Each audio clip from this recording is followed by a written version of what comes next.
बिहार की नई सरकार सवालिया घेरे में है। बिहार की नई सरकार को लेकर कई सवाल उठ रहे हैं, लेकिन इसी बीच लालू प्रसाद यादव के दबाव में बिहार के मुख्यमंत्री नीतीश कुमार ने अंतिम फैसला ले लिया है, जिसकी चर्चा हो रही है।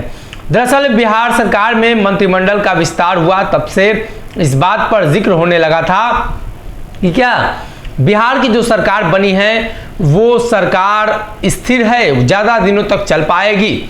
अब इसको लेकर चर्चाएं थी। और वहीं अगर बात की जाए तो नीतीश मंत्रिमंडल में जो मंत्री राजद की तरफ से शामिल हुए हैं उसमें अधिकतर दागी हैं।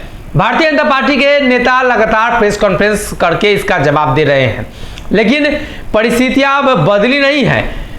आपको बता दें कि कानून मंत्री कार्तिकेय सिंह का विभाग बदल दिया गया है, उन्हें गन्ना मंत्रालय दे दिया गया है, जिसको लेकर सुशील कुमार मोदी ने कहा है कि लालू प्रसाद यादव की कठपुतली बन चुके नीतीश कुमार ने यह फैसला लिया है। और नीतीश कुमार जितना असहाय दिख रहे हैं, इतना असहाय वो पहले कभी नहीं थे। सुशील मोदी के इस बयानों को सुनिए, कैसे उन्होंने स्पष्ट किया है कि लालू के दबाव में झुके नीतीश कुमार, और कहीं ना कहीं नीतीश कुमार ने अगर झुक नहीं रहे हैं लालू प्रसाद यादव के सामने, तो मंत्रालय से क्यों नहीं हटाया गया, उनका मंत्रिमंडल क्यों बदला गया। सुशील मोदी ने सवाल किया है, उनके सवालों का जवाब अब राष्ट्रीय जनता दल और जनता दल यूनाइटेड की तरफ से आना बाकी है।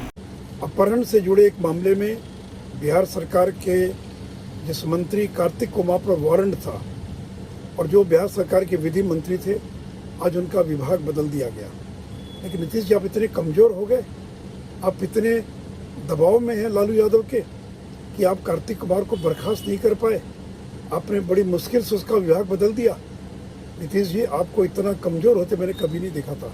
जब हम लोग थे तो अनेक मंत्रियों को मंत्रिमंडल से इसलिए छुट्टी कर दी गई थी क्योंकि इन पर गंभीर मामले थे, और जब तक वो दोष मुक्त होकर नहीं आए तब तक आपने उन लोगों को मंत्रिमंडल में शामिल नहीं किया। लेकिन अब सरकार नीतीश जी के दबाव में नहीं बल्कि लालू के दबाव में, लालू जो फैसला करेंगे उसका पालन करना पड़ेगा।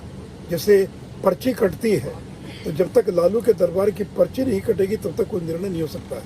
मुझे बहुत दुख है कि आज उस मंत्री को बर्खास्त करने के बजाय फिर उसका विभाग बदल दिया गया है। वो तो इतने दिनों तक विधि मंत्री था, जो हेर फेर करना था, जो मैनेज करना, उसने सारा कुछ कर लिया। एक मंत्री जिस पर, एक विधायक जिस पर वारंट था गिरफ्तारी का, वो मैनेज करके और शपथ ले लेता और आप उसको बनाए रखते हैं और उसको बर्खास्त नहीं कर पाते हैं, केवल उसके विभाग को बदल दिया गया। मुझे तरस आती है नीतीश जी, आपके ऊपर दया आती है। अगर ये वीडियो पसंद आई और वह बिहार के राजनीति और बिहारियत से सरोकार रखेनी तो सब्सक्राइब बटन दबा के चैनल के सब्सक्राइब कर ली। ओजे एगो घंटी बा, ओकरा बटन दबा देला से कुल सटीक और मारक खबर रुआ मुफ्त में मिल जाई। अगर रुआ पत्रकारिता के हमनी के नया प्रयोग में सहयोग कर चाहतानी तो ज्वाइन बटन दबा दी। पेटीएम नंबर नोट कर ली 9386816700। धन्यवाद।